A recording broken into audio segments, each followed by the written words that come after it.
Si j'avais pu retourner travailler en Allemagne, je l'aurais fait. Mais je n'avais qu'un post-doctorat là-bas dans mon laboratoire de biochimie. Et maintenant, je suis vraiment trop vieux pour rechercher un travail en Allemagne.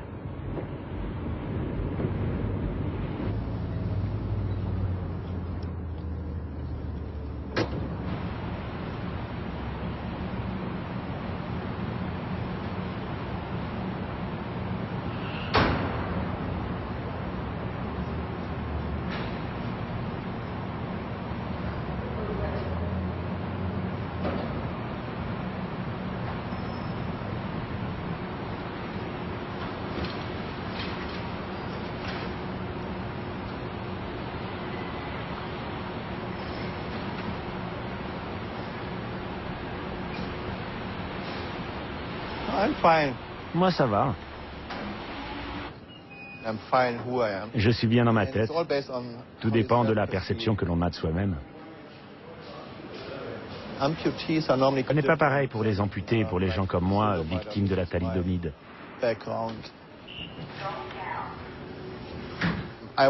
J'ai toujours été comme ça.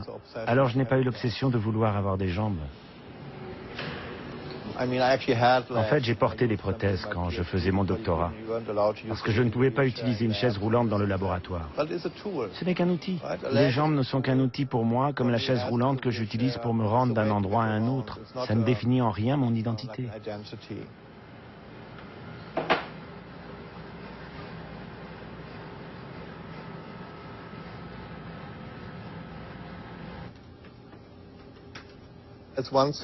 C'est une chose d'avoir des jambes artificielles pour marcher.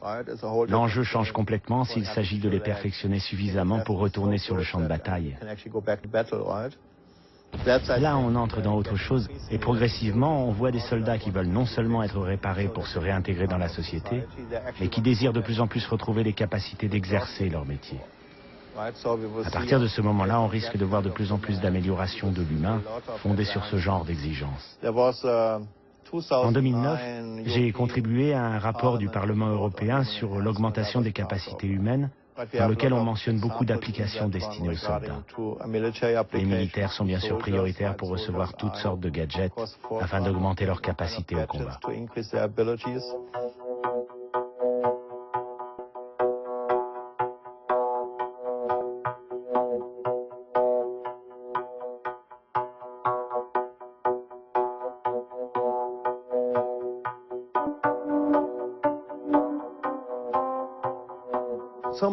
La plupart des tests sont d'abord menés sur des handicapés parce qu'avec eux c'est plus facile de susciter l'attention. Mais dès que ce genre de technologie devient disponible, elle est utilisée pour autre chose. Pas mal de gens, par exemple les golfeurs professionnels, se font opérer des yeux au laser pour avoir la vision plus que parfaite. Je pense que dès qu'on pourra s'augmenter sans chirurgie, on devrait voir émerger un marché de masse pour toutes sortes de gadgets.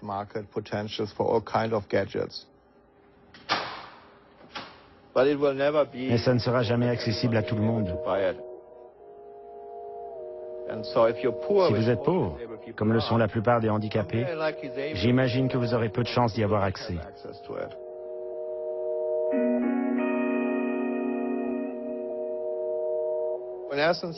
En résumé, nos corps sont le dernier bastion du consumérisme. Ils sont donc destinés à être sans cesse améliorés. Qu'est-ce qu'on fait si tout d'un coup les handicapés deviennent plus performants que nous? Est-ce qu'on doit à nouveau les surpasser? Nous entrons donc dans une course sans fin avec des gens qui améliorent leur corps dès qu'il y a une nouveauté technologique disponible. Le processus a commencé depuis longtemps, le processus d'amélioration de l'humain, puisque au fond, il y a sans doute autour de nous des gens qui ont par exemple un pacemaker et qui grâce à un pacemaker ont la chance d'être encore en vie et de pouvoir vivre. Ce sont déjà des hommes appareillés technologiquement, donc ils sont déjà d'une certaine façon des cyborgs. Sauf que maintenant, les progrès de la technologie permettent d'aller beaucoup plus loin dans l'appareillage des humains, puisqu'on peut améliorer aussi leur capacité cérébrale, le fonctionnement de leur cerveau, le fonctionnement de leur mémoire, etc. Et là, on entre tout d'un coup dans un appareillage du corps humain vertigineux. On a déjà réussi des prouesses qui font rêver. On a par exemple greffé des microprocesseurs à un patient qui est tétraplégique aux États-Unis. Ça lui permet de commander par la pensée son ordinateur.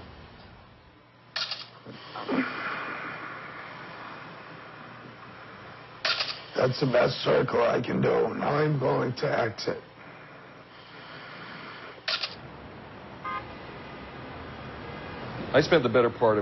J'ai passé presque un an au DARPA. C'est la branche de recherche et développement de l'armée américaine. Le DARPA a déjà changé votre vie. Il a créé l'Internet, par exemple. Son travail est de s'assurer que l'armée américaine ne soit jamais dépassée par un changement technologique imprévisible. Et en même temps, de toujours pouvoir surprendre l'ennemi. Cette agence s'intéresse de plus en plus à ce qui se passe en biologie et à l'amélioration de l'humain. Déjà en Afghanistan et au Pakistan, le grand jeu sur le terrain, c'est l'utilisation des drones Predator. Ces engins sont manipulés par des personnes qui sont en réalité assises quelque part à Las Vegas, à l'autre bout du monde. Si vous pouvez suivre une course-poursuite en Afghanistan sans quitter votre siège à Las Vegas, ça signifie que vous avez la vision télescopique. Have you ever moved an object just by thinking about it? I have. By Christmas, many more Americans will know what it feels like to levitate an object without even touching it. Two new toys are making real the dream of the ages. Mind over matter. The harder you concentrate, the faster the fan rotates, and the higher the ball rises.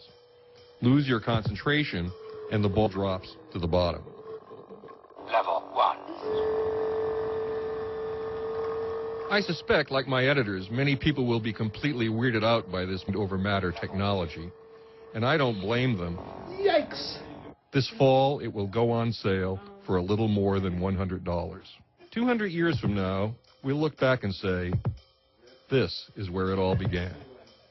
I'm Joel Garrow with the Washington Post. Mais la raison principale pour laquelle le DARPA s'intéressait à tout cela est qu'ils ont constaté qu'un avion de chasse F-35 est extrêmement difficile à piloter par commande manuelle.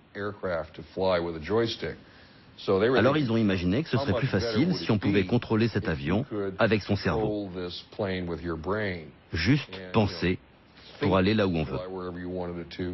On dirait de la science-fiction.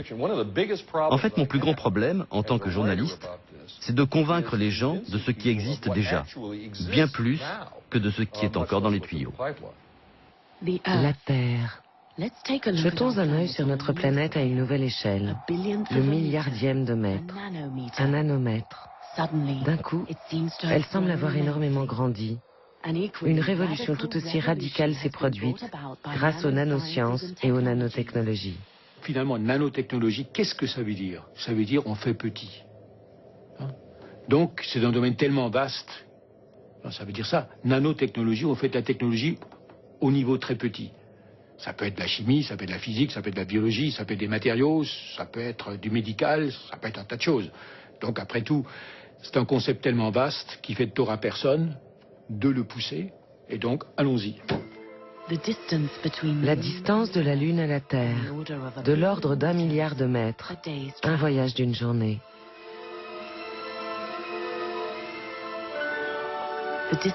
La distance entre 1 mètre et 1 milliardième de mètre représente à peu près le même écart, mais ne prend que quelques secondes à parcourir.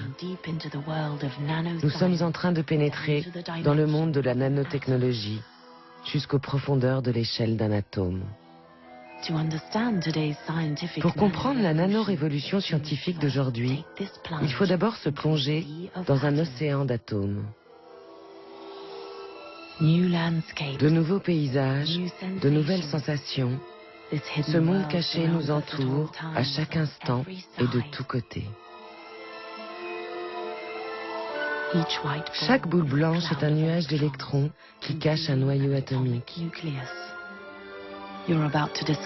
Vous êtes sur le point de découvrir comment les scientifiques ont franchi cette frontière au pays de l'atome, en ouvrant un champ nouveau et infini de recherche avec de nouvelles applications pratiques. Soon researchers will bring us devices that can translate foreign languages as fast as you can talk. Materials 10 times stronger than steel at a fraction of the weight. And this is unbelievable to me. Molecular computers the size of a teardrop with the power of today's fastest supercomputers. To accelerate the march of discovery across all these disciplines in science and technology, I ask you to support my recommendation of an unprecedented $3 billion in the 21st Century Research Fund, the largest increase in civilian research in a generation. We owe it to our future.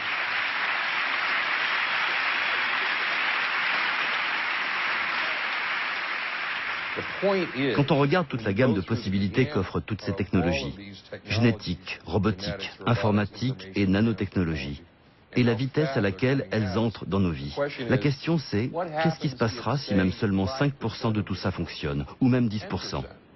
Cela changera ce que signifie être humain.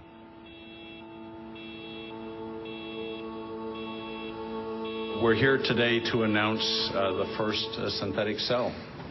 A cell made by starting with the digital code in the computer, building the chromosome from 4 bottles of chemicals, assembling that chromosome in yeast, transplanting it into a recipient bacterial cell, and transforming that cell into a new bacterial species.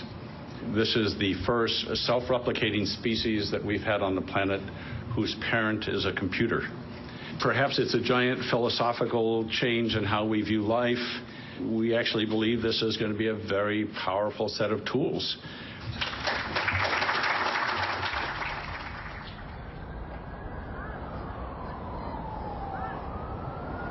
Il y a plusieurs façons de décrire ces technologies soi-disant convergentes. On les appelle par exemple nano-bio-info-cogno ou génétique, robotique, intelligence artificielle, nanotechnologie. Je préfère le sigle BANG, bits, atomes, neurones, gènes. Ça donne une meilleure idée de l'intention qu'il y a derrière toutes ces nouvelles technologies, qui est d'essayer de manipuler un élément de base. Par exemple, en biotechnologie, c'est le gène, avec l'idée qu'on peut décomposer tout ce qui est vivant en éléments simples et numériques.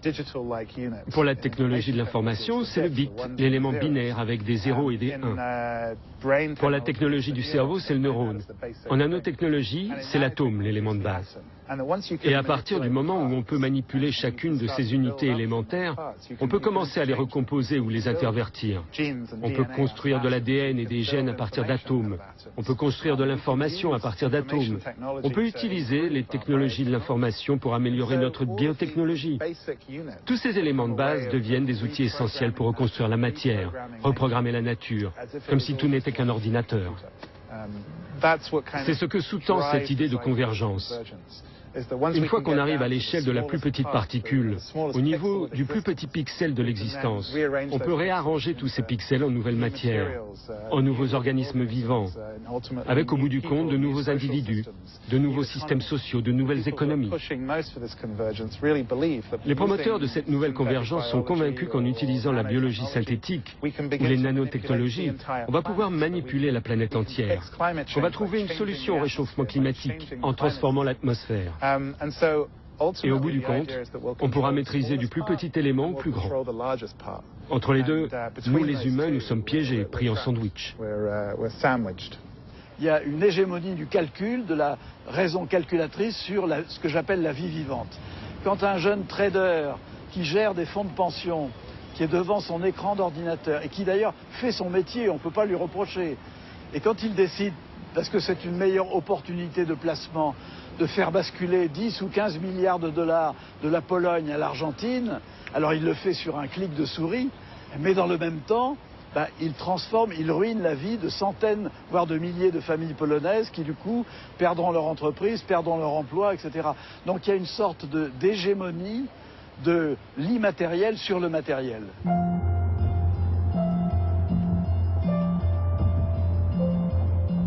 On passe donc d'une économie à une autre, comme à Pittsburgh, ancien fleuron de la sidérurgie américaine. Sinistrée à la fin des années 80, la ville a su se relever en investissant massivement dans le créneau high-tech d'une nouvelle neuroéconomie en devenant un des principaux centres de recherche américains sur le cerveau et la robotique.